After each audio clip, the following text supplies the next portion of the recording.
விஜயோட வண்டியில இருக்கிற சிசிடிவி ஃபுட்டேஜை கேட்டு ஆதவ் அர்ஜுனுக்கு சம்மன் அனுப்பியிருக்காங்க. சிசிடிவி அது வந்து 8Kங்கிறாங்க. நார்மலா நம்ம 4K எல்லாம் பார்த்துருப்போம், 8K ரொம்ப துல்லியமா இருக்கும்ன்றாங்க. ஸோ அந்த வண்டியிலிருந்து எடுக்கப்பட்ட விஷுவல்ல முகங்கள் எல்லாமே தெளிவா தெரியும், இன்னமும் தெளிவா தெரியும். ஆர்டினரியா செல்போன் விஷுவல்ஸை விட அது ரொம்ப தெளிவா தெரியும். அப்போ அதை கொடுக்கணும். அவங்க கொடுக்கணும்னா இப்போ ஆதவ் வந்து அவரு டெல்லி அவசரமா போறாரு, வழக்கறிஞரோட கன்சல்ட் பண்ண போறாருன்னா கொடுக்க மாட்டேங்கிற மாதிரியான ஒரு நிலைப்பாடை அவங்க எடுக்கணும். ஏன்னா கொடுத்தா இதுல நிறைய விஷயம் விஜய்க்கு ஆன்டியா தான் முடியும். சமன் உடனே இஷ்யூ பண்ணிட்டாங்க, அது வந்து எவிடன்ஸ் மெட்டீரியல் ஆயிருது. கொடுக்க மாட்டேன்னு நம்ம கிரிமினல் இன்வெஸ்டிகேஷனுக்கு தடை போட முடியாது. அதாவது கிரிமினல் இன்வெஸ்டிகேஷன் நடக்கும்போது அதுக்கு இடைஞ்சல் ஏற்படுத்தினா அதுவே பெரிய குற்றம். நம்மகிட்ட இருக்கிற தடயங்களை மறைத்தல்ங்கிற குற்றத்துக்கு வந்துடும். அது இன்னமும் மிகப்பெரிய குற்றமா மாறும்.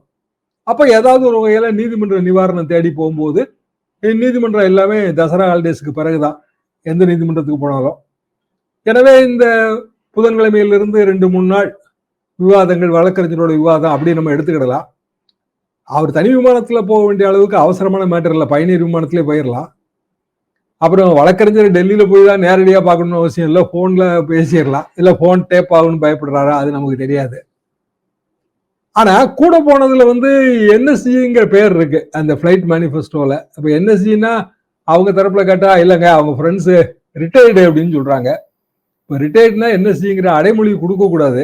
என்எஸ்ஜி கமாண்டோ கூட அனுப்புறது அப்படின்னா உள்துறை அமைச்சகம் ஓகே பண்ணா தானங்க அனுப்ப முடியும்.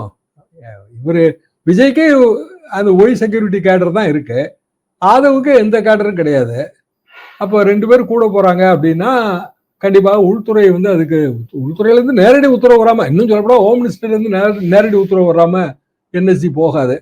ரிட்டையர் ஆனவங்க கூட போவாங்களான்னு சந்தேகம் தாங்க. இப்போ உதாரணமா நம்ம டிவிகள்ல காவல்துறையை சேர்ந்த ஓய்வு பெற்ற அதிகாரிகள் பேசுவாங்க, காவல்துறையை கண்டிச்சு அவங்க எதுவுமே பேச மாட்டாங்க. காவல்துறை மேல தப்பு இருந்தாலும் முடிஞ்ச வரைக்கும் காவல்துறைக்கு அவங்க வந்து வக்காலத்து வாங்கி தான் பேசுவாங்க, வேற வழி கிடையாதுங்களா அவங்களுக்கு. அப்போ ரிட்டையர்டு என்எஸ்ஜி எப்படியா இவரோட தனி விமானத்துல போனாங்கிறதே ஒரு கேள்விக்குறியான விஷயம்தான். தனி விமானத்துல போக வேண்டிய அளவுக்கு அவசரம் என்னங்கிறதும் கேள்விக்குறியான விஷயம்தான்.